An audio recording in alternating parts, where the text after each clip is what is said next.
Good morning student. हम आज कक्षा 7 के पाठ 5 मुरली वाले के पार्ट 4 को हम पढ़ेंगे। हमने देखा मुरली वाला जो कि सबसे पहले क्या बन के आया, खिलौने वाला, फिर मुरली वाला, और अब वो 8 महीने बाद वापस किस प्रकार से एक नई वस्तु बेचने आता है जो कि मिठाई के रूप में लेकर आता है। किस तरीके से वो वापस वही मीठे मीठे स्वरों में आवाज देता है, बच्चों को अपनी ओर आकर्षित करता है, आसपास के लोगों को अपनी ओर आकर्षित करता है वस्तुएं खरीदने के लिए। 8 मास बाद सर्दी के दिन थे। रोहिणी स्नान करके मकान की छत पर अजानुलंबित केश राशि सुखा रही थी। इस समय नीचे की गली में सुनाई पड़ा, बच्चों को बहलाने वाला मिठाई वाला। तो रोहिणी क्या कर रही थी, एक दिन छत पर नहा के अपने बाल सुखा रही थी और उसके बाल इतने लंबे थे मानो पैरों तक या घुटनों तक आ जाते थे। तभी उसे एक गली में एक स्वर सुनाई देता है कि बच्चों को बहलाने वाला और मिठाई वाला। मिठाई वाले का स्वर उसके लिए परिचित था। परिचित मतलब वो जान गई थी, जैसे ही उसने आवाज सुनी थी तो ऐसा उसको महसूस हो रहा था कि जैसे मैंने ये आवाज कहीं पहले भी सुनी है। झट से रोहिणी नीचे उतर आई। उस समय उसके पति मकान में नहीं थे। हाँ, उनकी वृद्धा दादी थी। रोहिणी उनके निकट आकर बोली, दादी, चुन्नू मुन्नू के लिए मिठाई लेनी, जरा कमरे में चलकर ठहराओ, मैं उधर कैसे जाऊं, कोई आता ना हो, जरा हटकर मैं भी चिक्की ओट में बैठी रहूंगी। दादी उठकर कमरे में आकर बोली, ए मिठाई वाले, इधर आना। मिठाई वाला निकट आ गया, बोला, कितनी मिठाई दूं माँ? ये नए तरह की मिठाइयाँ हैं, रंग बिरंगी, कुछ खट्टी कुछ मीठी, जायकेदार, बड़ी देर तक मुंह में टिकती है, जल्दी नहीं घुलती है, बच्चे बड़े चाव से चूसते हैं। इन गुणों के सिवा ये खांसी भी दूर करती है। कितनी दूं? चपटी गोल पहलेदार गोलियां हैं, पैसे की 16 देता हूँ। तो मिठाइयों के बारे में बताता है कि मिठाइयाँ किस प्रकार है, रंग बिरंगी है, कुछ खट्टी है, कुछ मीठी है, और इतनी बड़ी है कि बहुत देर तक ये मुंह में टिकती है, घुलती नहीं है, और बच्चे भी इससे बड़े, और ये गुणी भी है कि हमारी ये खांसी भी दूर करती है, और 1 पैसे की मैं 16 देता हूँ। नेक्स्ट देखते हैं। दादी बोली, 16 तो बहुत कम होती है, भला 25 तो देते हैं। मिठाई वाला, नहीं दादी, अधिक नहीं दे सकता, इतना भी देता हूँ। यह अब मैं तुम्हें क्या, खैर मैं अधिक न दे सकूंगा। तो सबकी आदत होती है, कोई भी वस्तु हम खरीदते हैं और जो उसकी रेट बताते हैं उसे कम करवाने की, तो वैसे ही वो जब बोलता है मैं 16 देता हूँ तो बोलती है कि नहीं, 25 तो देनी पड़ेगी, परंतु मिठाई वाला मना कर देता है। रोहिणी दादी के पास ही थी, बोली, दादी फिर भी काफी सस्ता दे रहा है, 4 पैसे की ले लो या पैसे रहे। मिठाई वाला मिठाइयाँ गिनने लगा, 2-4 की दे दो। अच्छा 25 नहीं, सही 20 ही दे दो। अरे हाँ, मैं बूढ़ी हुई, मोल भाव अब मुझे ज्यादा करना आता भी नहीं। तो फिर वो कहती, चलो 20 नहीं दे सकते हो, 25 ही दे दो। कहते हुए दादी के पोपले मुंह से जरा सी मुस्कुराहट फूट निकली। रोहिणी ने दादी से कहा, दादी, इससे पूछो तुम इस शहर में और कभी भी आए थे या पहली बार आए हो? यहाँ के निवासी तो तुम हो नहीं। तो रोहिणी अपनी दादी से बोलती, क्योंकि उसे उसकी जो आवाज थी वो पहचानी हुई सी लग रही थी, इसलिए वो जानना चाहती थी ये व्यक्ति जो पहले भी आया है या अभी आया है। दादी ने इस कथन को दोहराने की चेष्टा की ही थी कि मिठाई वाले ने उत्तर दिया, पहली बार नहीं, और भी कई बार आ चुका हूँ। रोहिणी चिक की आड़ से ही बोली, पहले यही मिठाई बेचते हुए आए थे या कोई और चीज लेकर आए थे? तो फिर रोहिणी क्या करती है, उनके सामने नहीं आती है और बोलती है कि क्या तुम पहले मिठाई लेकर आए थे या कोई और वस्तु बेचने आए थे? मिठाई वाला हर्ष, संशय और विस्मय आदि भाव में डूबकर बोला, इससे पहले मुरली लेकर आया था और उससे ही पहले खिलौने लेकर। तो पहले तो वो खुश हो जाता है, फिर उसे संदेह होता है, तो बताता है कि पहले तो उससे पहले मैं मुरली और खिलौने लेकर यहाँ पर आया।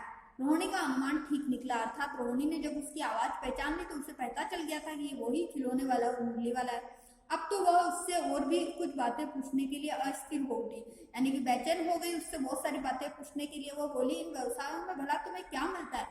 तो पूछने लगी कि तुम इस तरीके का ये बिजनेस करते हो, घरों घरों में जाकर सामान बेचते हो, ये वस्तुएं जो बेचते हो, तो तुम्हें क्या मिलता है? वह बोला, मिलता भला क्या है, यही खाने भर को मिल जाता है, कभी नहीं भी मिलता है, पर हाँ संतोष, धीरज, कभी कभी असीम सुख जरूर मिलता, और यही मैं भी चाहता हूँ। सो कैसे, वह भी बताओ। तो फिर वो व्यक्ति कहता है कि ज्यादा तो कुछ नहीं मिलता है, बस इतना मिल जाता है कि मुझे मेरे दोनों टाइम का खाना मिल जाता है, इतना मैं कमा लेता हूँ, और जो संतोष मिलता है, धीरज मिलता है, और थोड़ा बहुत सुख मिल जाता है। तो रोहिणी पूछती है, कैसे मिलता है बताओ।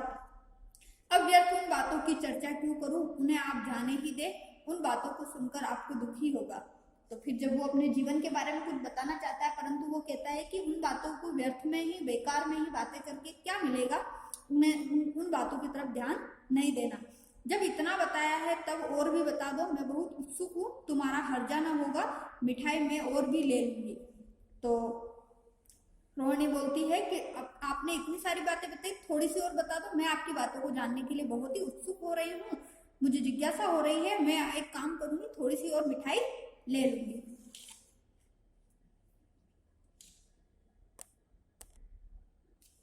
अतिशय गंभीरता के साथ मिठाई वाले ने कहा, मैं भी अपने नगर का एक प्रतिष्ठित आदमी था।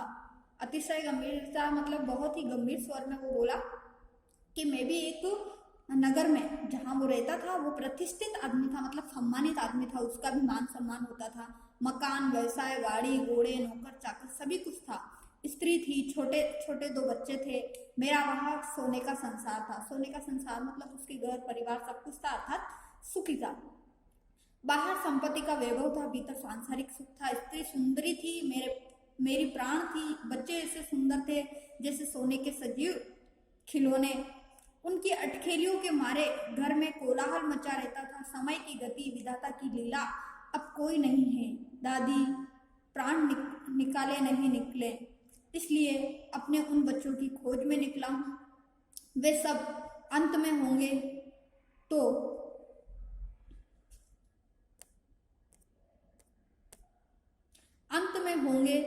तो यहीं कहीं, आखिर कहीं न जन्मे ही होंगे। उस तरह रहता, घुल मिलकर मरता, इस तरह सुख संतोष के साथ मरूंगा। इस तरह के जीवन में कभी कभी अपने उन बच्चों की एक झलक से मिल जाती, ऐसा जान पड़ता है जैसे वे इन्हीं में उछल उछल कर हंस खेल रहे हैं। पैसों की कमी थोड़े ही है, आपकी दया से तो पैसे काफी हैं, जो नहीं है इस तरह उसी को पा जाता हूँ। तो जो खिलौने वाला होता है, अर्थात मिठाई वाला जो होता है, तो रोहिणी उनसे जब सारी बातें पूछने लग जाती है तो बताता है कि मेरा भी एक परिवार था जो सुखी था, मैं भी बहुत खुश था, मेरे पास भी सब कुछ था, गाड़ी घोड़े मकान वगैरह सब कुछ, परंतु अचानक से मेरे दोनों बच्चे और स्त्री नहीं रहे, और अब जो मैं अकेला बच गया हूँ, तो इस तरीके से दुखपूर्ण जीवन व्यतीत करने से तो मेरे प्राण नहीं निकल सकते। तो पैसे की भी मेरे पास कोई कमी नहीं है, परंतु ये आस पड़ोस के जो बच्चे होते हैं, जो मैं सामान बेचने निकलता हूँ, इस तरीके से मैं इनके अंदर कुछ खुशी देख लेता हूँ, थोड़ा सा मुझे संतोष हो जाता है। जो ये उछल उछल कर हंसते खेलते हैं, तो इन्हीं बच्चों में मुझे भी अपने बच्चों की झलक देखने को मिल जाती है, तो मैं थोड़ा सा सुखी हो जाता हूँ, अपने दुख को भूल जाता हूँ। तो लेखक भागवती प्रसाद वाजपेयी ने इस पैराग्राफ के अंदर, इस अनुच्छेद के अंदर जो मिठाई वाला है उसके जीवन की दुखपूर्ण वेदना को प्रकट किया है। रोहिणी ने अब मिठाई वाले की ओर देखा, उसकी आंखें आंसुओं से तर है।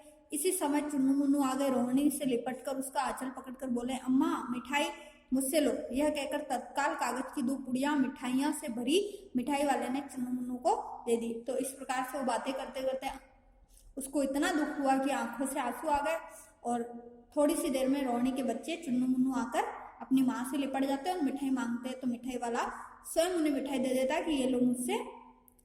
रोहिणी ने भीतर से पैसे फेंक दिए, मिठाई वाले ने पेटी उठाई और कहा, अब इस बार ये पैसे न लूंगा। दादी बोली, अरे अरे ना ना, अपने पैसे लिए जा भाई।